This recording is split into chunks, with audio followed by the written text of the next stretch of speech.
Hey guys, welcome to Pages with Sidra. Today we are going to start chapter 618 of I Have 90 Billion Licking Gold Coins. If you haven't watched the previous chapters, make sure to check them out on my channel. Now, without any delay, let's dive into the chapter. Chapter 1060, Su Nation Defeated. Su Nation has fallen. What? Qian Yuan was completely stunned. And he wasn't the only one.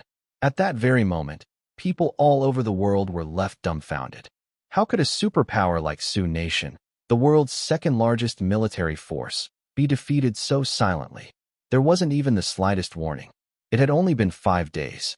The Earth Alliance hadn't even officially declared war. Most people had assumed it was just more political posturing. Like before, loud threats, some tough talk, and in the end, nothing would really happen. But this time was different.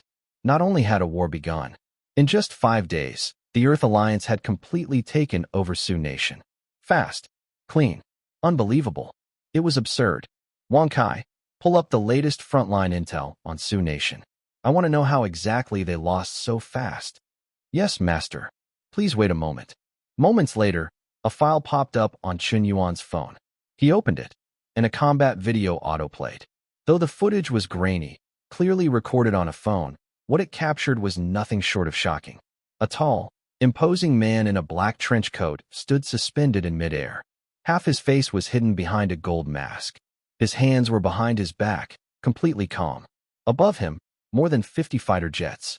Below, dozens of tanks and anti-air missiles. An entire military division surrounded him. And then, a massive blade appeared in his hand. What happened next was pure devastation. He sliced through the aircraft with ease.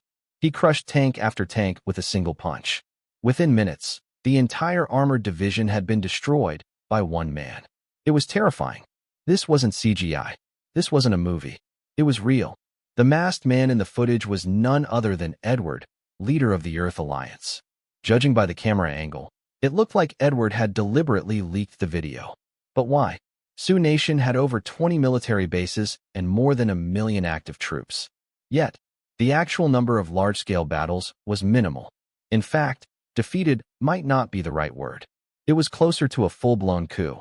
Nearly every major military base had been infiltrated by members of Skull Society. Some had even risen to high-ranking positions. In those 5 days, a silent internal takeover unfolded. At the same time, Edward led 500,000 gene-enhanced super soldiers and stormed the capital with unstoppable force. It was a massacre. 80% of Su Nation's leadership was wiped out. The rest surrendered. Those 500,000 soldiers rapidly occupied all the major regions. Fast as lightning. Combined with internal spies, the entire operation was over before most even realized it had begun.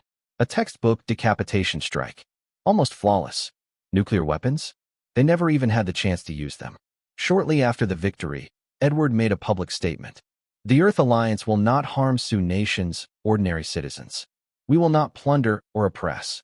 Our mission is peace, to promote global economic growth, stability, and unity.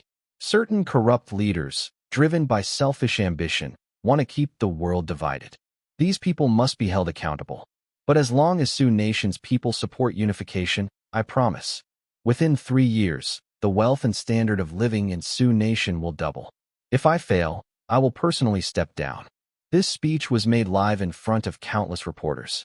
His words were powerful, convincing, emotional, and many believed him. He was, after all, the leader of Earth's most powerful force. Surely, he wouldn't make such a promise lightly. Public opinion shifted rapidly. More and more citizens began thinking, maybe joining the Earth Alliance isn't such a bad thing. After all, most people just wanted peace and stability. If their daily lives weren't affected, they didn't really care who was in power. Qian Yuan sat back in shock. This is insane. Su Nation really lost. And the Earth Alliance won in 5 days? I can't even wrap my head around this. You saw the battle footage, right? I had it analyzed. This isn't special effects. How can someone like that even exist? My entire worldview just shattered. What worldview? We've never seen the world properly anyway. And then came another rumor. From Me Nation's research labs.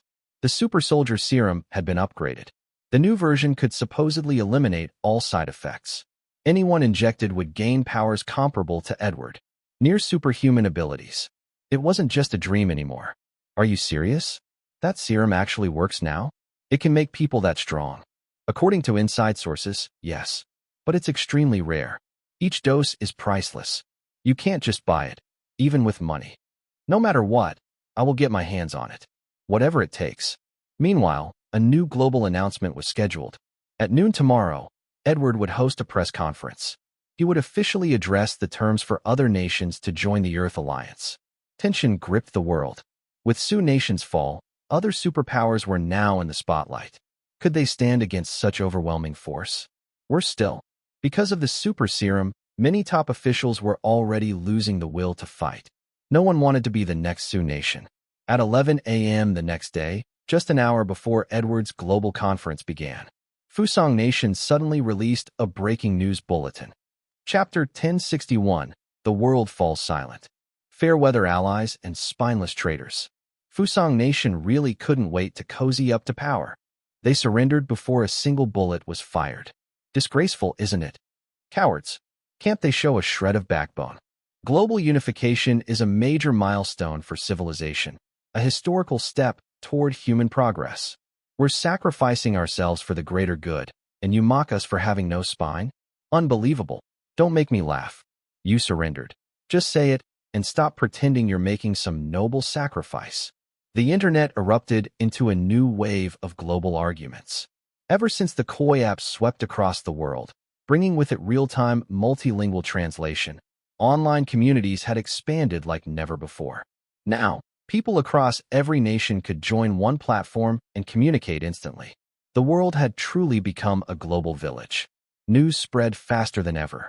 A single headline could go viral worldwide in mere minutes. And Edward knew it. He seized the moment, milking every ounce of global attention. The footage of him single-handedly destroying an entire fleet of fighter jets had gone viral. One man, in a gold mask, defying armies. In just a single day, he gained billions of followers. Edward had become the fastest-growing global influencer in history. And people didn't just follow him. They worshipped him. He represented a new kind of power. Ever since the emergence of the super soldier serum, people's beliefs were shifting. Their understanding of what was possible were written.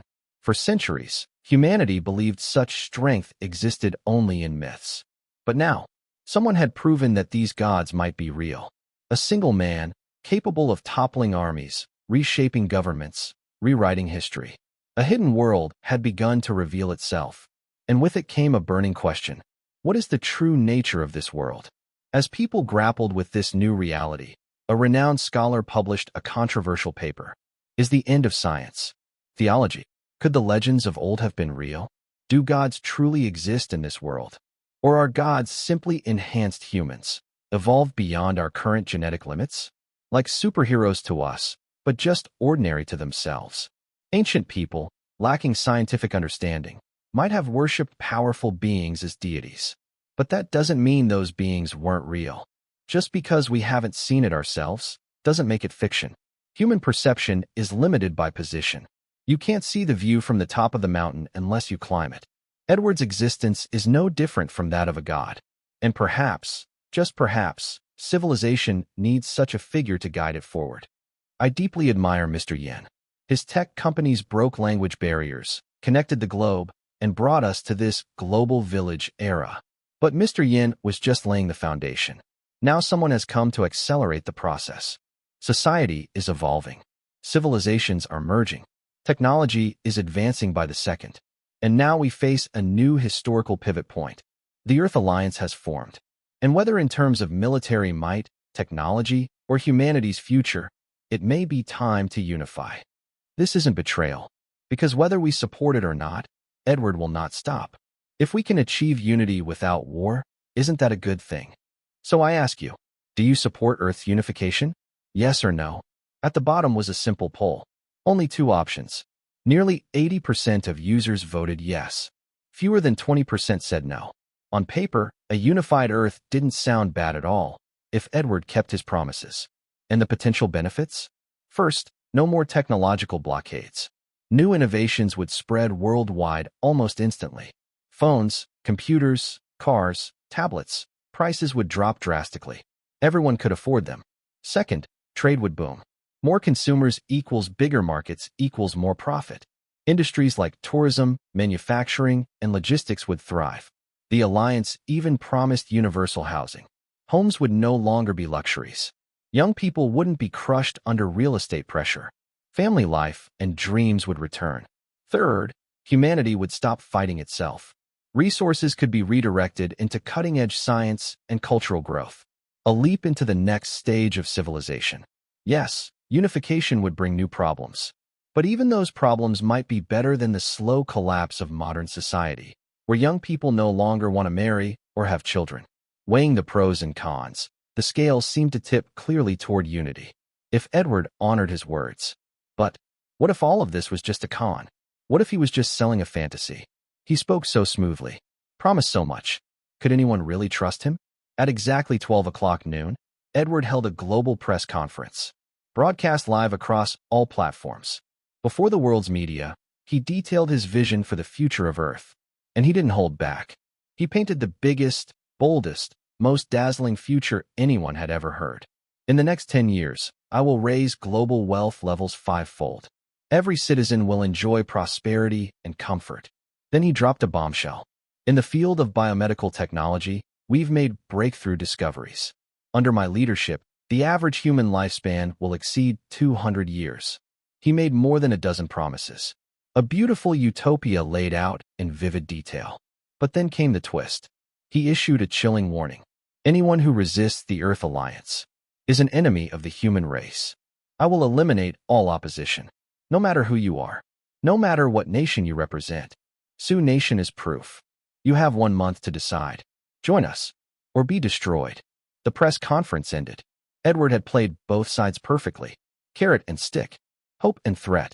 He offered the world a future paradise, while holding a gun to its head. That's it for today's chapter recap. If you enjoyed the breakdown, don't forget to like, comment, and subscribe to stay updated with the latest manga, manhwa, and manhwa recaps. Got thoughts on today's chapter? Drop them in the comments. I'd love to hear your take on the story. See you in the next one.